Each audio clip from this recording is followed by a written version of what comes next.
നടത്താൻ തുടങ്ങിയിട്ട് 2 മാസം കഴിയുകയാണ്. നാളിതുവരെയായി അതിന് പണം നൽകുന്നതിന് ഈ സർക്കാരിന് സാധിക്കുന്നില്ല.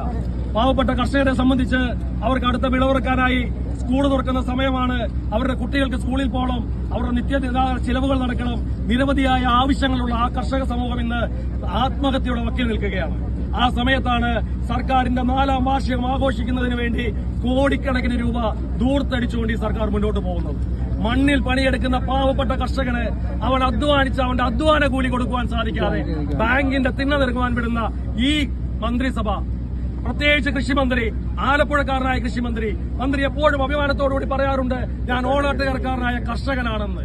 കർഷകന്റെ വേദന അറിയുന്ന ഓണാട്ടുകരക്കാരനായ കൃഷിമന്ത്രിയോട് ഞങ്ങൾ ചോദിക്കാൻ ആഗ്രഹിക്കുക, ഈ പാവപ്പെട്ട കർഷകർ ഈ 2 മാസക്കാലമായി അവർ നൽകിയ സപ്ലൈകോയ്ക്ക് നൽകിയ നെല്ലിന്റെ പണത്തിന് വേണ്ടി പാടി രസീറ്റും പിടിച്ച് ഞങ്ങൾ കഷ്ടപ്പെടുമ്പോൾ ഒരു ചെറുവിരൽ ഈ കർഷക സമൂഹത്തിന് വേണ്ടി അനക്കാൻ വയ്യാത്ത അങ്ങ് എങ്ങനെയാണ് കർഷകന്റെ വികാരമറിയുന്ന കൃഷിമന്ത്രിയായി മാറുന്നതെന്ന് ചോദിക്കാൻ ഞങ്ങൾ ആഗ്രഹിക്കുകയാണ്.